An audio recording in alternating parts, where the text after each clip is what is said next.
1972년 3월 7일 대한민국 서울특별시 용산구에서 태어난 장동건은 한류 열풍을 이끄는 주요 배우 중 한 명으로 30년이 넘는 연기 경력과 감정적인 역할로 엔터테인먼트 산업에 깊은 족적을 남겼습니다.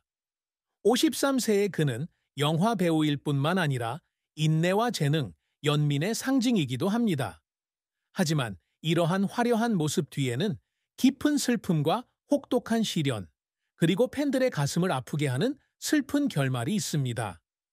장 씨의 인생은 창업 초기의 어려움부터 빛나는 이정표에 이르기까지 격동의 여정이었지만 눈물을 흘리고 돌이킬 수 없는 상실에 직면하게 된 순간도 있었습니다.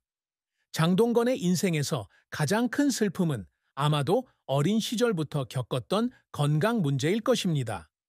특히 고등학교 시절 폐질환으로 병원에 입원해 흉부 수술을 받았죠. 이 질병은 그에게 육체적 고통을 안겨주었을 뿐만 아니라 미래에 대한 불안감까지 안겨주었습니다. 그는 병원에서 보낸 시간이 가장 외로운 시간이었다며 동료들처럼 일상생활에 참여할 수 없어 죽음에 대한 두려움과 무력감에 직면해야 했다고 말한 적이 있습니다. 바로 이 시기에 그는 불교에 관해 읽기 시작했고 불교가 가르치는 수용과 평화에 대한 가르침에서 위안을 찾았습니다. 그는 병을 이겨냈지만 그 시절의 기억은 정신적 상처로 남아있어 그 어느 때보다 건강과 삶을 소중히 여기고 있습니다. 이러한 경험들이 그가 세상을 바라보는 방식을 형성하고 그를 스타의 화려한 외모보다 더 내성적인 사람으로 만들었다는 것을 깨달았을 때 이러한 슬픔은 더욱 깊어졌습니다. 또 다른 슬픈 점은 한국 연예계에서 항상 톱스타의 이미지를 유지해야 한다는 압박감입니다. 장 씨는 가장 높은 급여를 받는 배우 중 한 명이므로 대중과 언론의 엄격한 감시를 받는 경우가 많습니다. 그는 특히 친구와 태극기 휘날리며와 같은 큰 성공을 거둔 후에는 관객의 기대에 부응해야 한다는 압박감이 가끔 자신을 숨막히게 만들었다고 고백했습니다. 그는 자신이 정말 팬들의 사랑을 받을 만한 사람인지 의문을 품는 때가 있었고 이런 의심은 그를 깊은 생각에 빠지게 했고 혼자 있는 시간에는 눈물을 흘리기도 했습니다. 그는 항상 차분하고 우아한 모습을 유지했지만 특히 명성에 대한 압박으로 인해 자신에게 충실하게 살 수 없다고 느낄 때면 그는 종종 내면의 혼란에 직면했습니다. 장동건의 경력은 눈부신 성공과 실패, 그리고 자신의 재능을 확인하기 위한 끊임없는 노력이 뒤섞인 인상적인 여정입니다. 그는 1992년 재능 경연대회를 통해 연예계에 입문했고 이를 통해 AMB 드라마 우리들의 천국에 출연할 기회를 얻었다.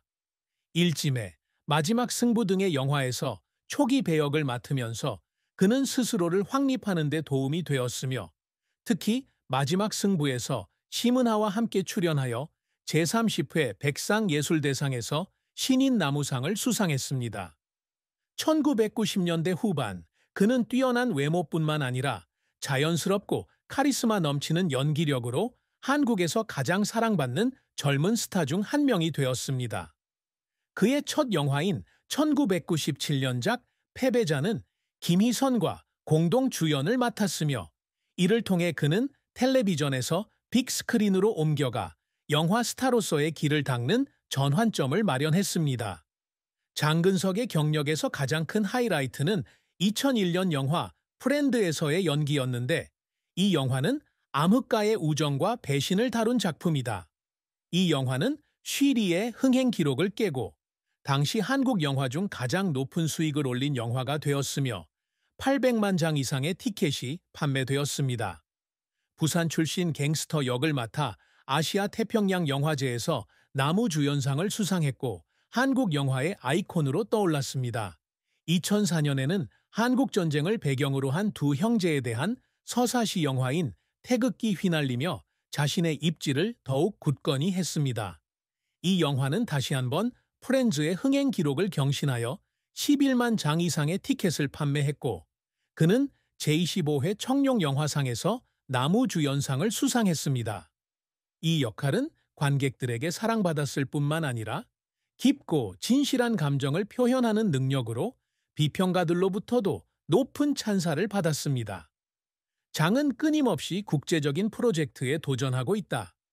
2005년 그는 천 카이거 감독의 3천만 달러 규모의 아시아 합작 영화 더 프로미스에 출연했으며 장백지화를 비롯한 홍콩 스타들과 함께 출연했다.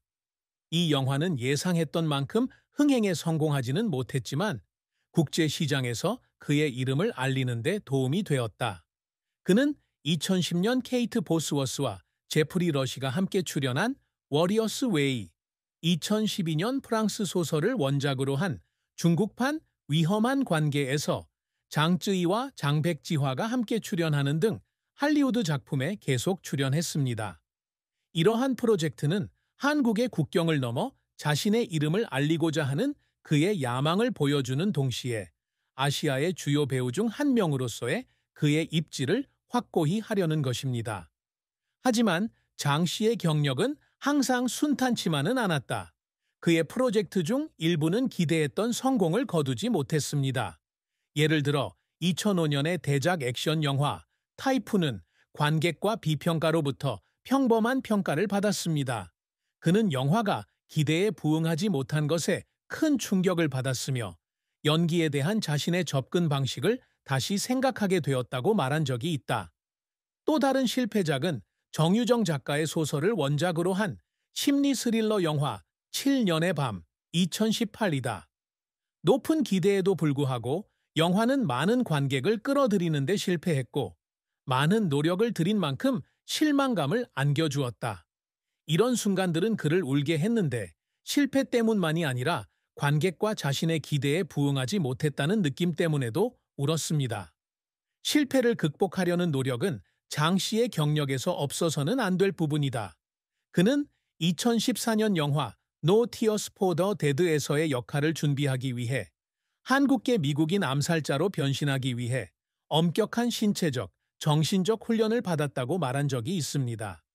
이 과정은 육체적인 노력을 필요로 했을 뿐만 아니라 그의 캐릭터가 내면의 갈등에 시달리면서 복잡한 감정과 마주하도록 강요했습니다. 그는 깊은 감정 표현이 필요한 장면을 연기하다가 촬영장에서 울은 적이 있는데 역할에 대한 요구 때문만이 아니라 그 캐릭터의 고통을 느꼈기 때문이기도 했습니다. 마찬가지로 2012년 로맨틱 코미디 영화 신사의 품격에서 맡은 역할에서도 그는 코미디와 감정의 균형을 맞추기 위해 쉴 새 없이 노력해야 했고 촬영장에서 보낸 긴 하루는 그를 너무 지치게 만들어 압박감에 눈물을 흘리게 만들기도 했습니다. 장 씨의 또 다른 목표는 모범적인 아빠이자 남편이 되는 것입니다. 그는 바쁜 직장 생활과 가족적 책임 사이에서 항상 균형을 맞추려고 노력하는데 특히 고소영과 결혼하고 두 아이를 낳은 후에는 더욱 그렇다. 그는 아버지가 되면서 자신이 변했다고 말했습니다. 더 인내심을 갖게 되었고 인생의 작은 순간에 감사하게 되었다고 합니다.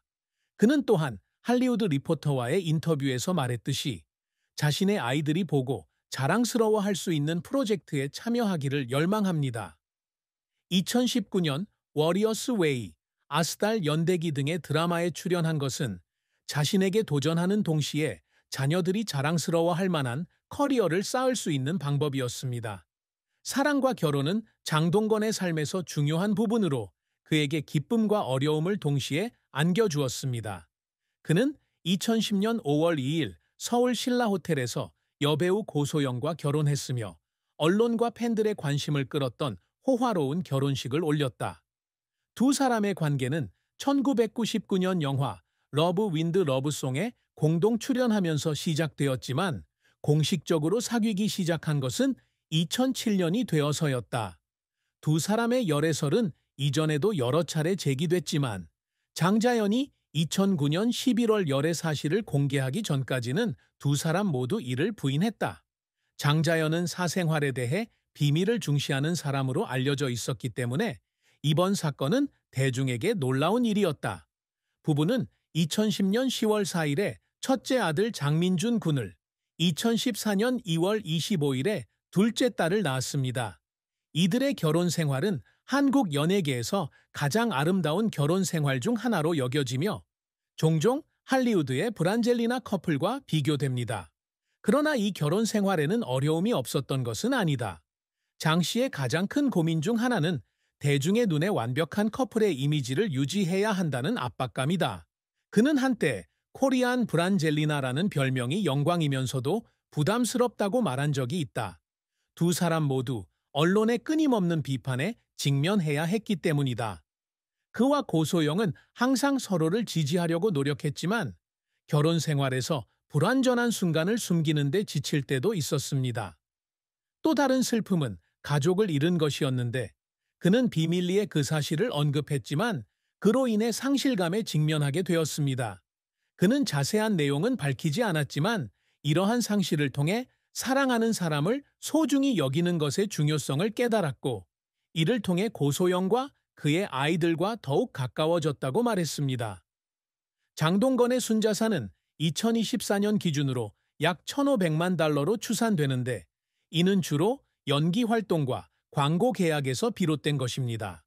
그는 한국에서 가장 높은 급여를 받는 배우 중 한 명으로 친구, 태극기 휘날리며 전사의 길 등의 블록버스터에 출연해 수백만 달러를 벌었습니다. 또한 그는 광고 캠페인에서 가장 인기 있는 유명인 중 한 명으로 2007년 한국에서 닌텐도 DIS 라이트 프로모션 계약을 맺고 잉글리시 트레이닝, 브레인 에이즈 등의 게임 광고에 출연하기도 했습니다. 그는 서울의 여러 부동산을 소유하고 있는데 그중에는 서울에서 가장 비싼 지역 중 하나인 강남의 고급 아파트도 있습니다. 또한 그는 시계 수집가로서 다양한 명품 브랜드의 시계를 소장하고 있는데 이는 그의 세련된 라이프 스타일을 반영하는 취미이기도 합니다. 하지만 그는 자신의 자산을 과시하지 않으며 개인 투자에 대한 정보를 종종 비밀로 유지하고 자신의 수입을 가족 부양과 자선 활동에 사용하는 데 집중합니다. 장동건의 아내 고소영 씨는 남편이 겪은 슬픔, 특히 건강 문제와 그의 직업적